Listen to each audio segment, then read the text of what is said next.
বাংলাদেশের বাইকাররা তো এখন মহা ফুর্তিতে আছে, কারণ বাংলাদেশের বাজারে ৩৫০ সিসির বাইক ছাড়ার পারমিশনটি মিলেছে। বাট এখানে একটা বিতর্কও আছে ২০২২-এর এক রিপোর্টে, যেখানে এক বছরে বাইক দুর্ঘটনায় প্রাণ হারায় প্রায় ২৫৩৩ জন। এই জায়গায় এই ৩৫০ সিসির বাইকের অনুমোদন পাওয়া আসলে কি ভুল ডিসিশন নাকি? আমাদের অনেকেরই রয়েছে একটা ভুল ধারণা। আর ৩৫০ সিসি লিমিটেডের বাইকের পারমিশন পাওয়ার পর বাংলাদেশে কোন কোন প্রিমিয়াম কোয়ালিটির বাইক আসতে পারে, সমস্ত ডিটেলস শেয়ার করব আজকের ভিডিওতে। বাংলাদেশে বাইকের সিসি লিমিটেড ছিল ১৬৫ এন্ড এই সিসি লিমিটটা বাংলাদেশে এসে পড়ে ২০০৩ সালের পর থেকে, যার কারণে বাইকারদের আক্ষেপের শেষ ছিল না।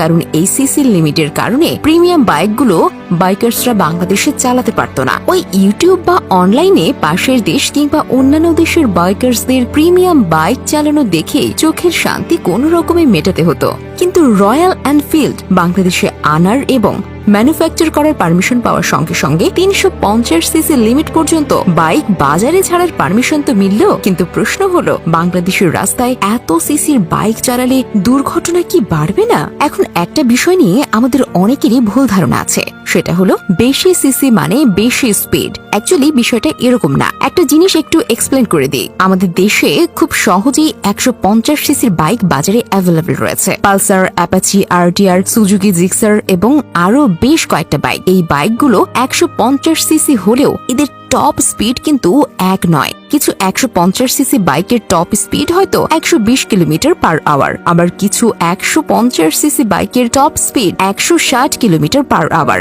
সেখানে বোঝা যায় অধিক সিসি মানে কিন্তু অধিক স্পিড নয়। মোর ওভার হায়ার সিসির বাইকের কিন্তু সেফটি আরো ভালো হয়, ওখানে ব্রেকিং সিস্টেম আরো ভালো হয়, কন্ট্রোলিং সিস্টেম অ্যাডভান্স থাকে। হ্যাঁ, তবে তরুণদের অবভিয়াসলি একটু সচেতন থাকতে হবে।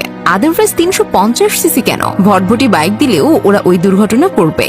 এখন কোন কোম্পানি কোন বাইক আনবে এই ৩৫০ সিসি লিমিট পর্যন্ত বাইকের পারমিশন পাওয়ার পর, এটা এখনই বলা মুশকিল। তবে সম্ভাব্য যেসব বাইকগুলো আসতে পারে সেই বাইকগুলোর মধ্যে কয়েকটা প্রিমিয়াম কোয়ালিটির বাইকের কথা বলবো এবং এগুলোর প্রাইস সম্পর্কেও জানাবো।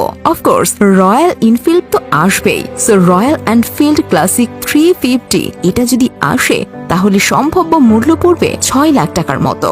আর রয়্যাল এনফিল্ড বুলেট 350 এটার মূল্য পড়বে ৪ লাখ টাকার মতো। এছাড়াও বাজাজ পালসার RS200 এই ২০০ সিসির বাইকের বাজার মূল্য পূর্বে বাংলাদেশে ৪ লাখ টাকার মতো এবং বাজাজ অ্যাডভেঞ্চার ক্রুজ 220 এটার মূল্য হবে ২,৭০,০০০ টাকার মতো। টিভিসি এফসি RR310 বাংলাদেশের মার্কেটে এটার মূল্য পড়তে পারে ৬ লাখ টাকার মতো। ইয়ামাহা R3 এই ৩২১ সিসির বাইকের বাংলাদেশের মার্কেটে এটার মূল্য আসতে পারে ৯,৫০,০০০ টাকার মতো। এছাড়াও হুন্ডা CB300R এটার মূল্য পড়তে পারে বাংলাদেশি টাকায় ৭ লক্ষ টাকা। সুজুকি GSX 250 যেটা ১০ সেকেন্ডে 0 থেকে ১০০ কিলোমিটার পার আওয়ার স্পিড তুলতে পারে, যার top speed ১৪৮ kilometre per hour এবং ২৫০ সিসির বাইকের বাজার মূল্য বাংলাদেশে পড়তে পারে ৫ লক্ষ টাকার মতো। এছাড়াও আরো প্রিমিয়াম কোয়ালিটির বাইকের মধ্যে আসতে পারে কাওয়াসাকি নিনজা 250 যেটার বাজার মূল্য হতে পারে বাংলাদেশি টাকায় ৯ লক্ষ টাকা এবং কাওয়াসাকি ভার্সাস X250 যেটার বাজার মূল্য পড়তে পারে ৭ লক্ষ টাকা। মোট কথা ভাই, অনেক ড্রিম বাইক আসতে চলেছে বাংলাদেশের বাইকারদের জন্য।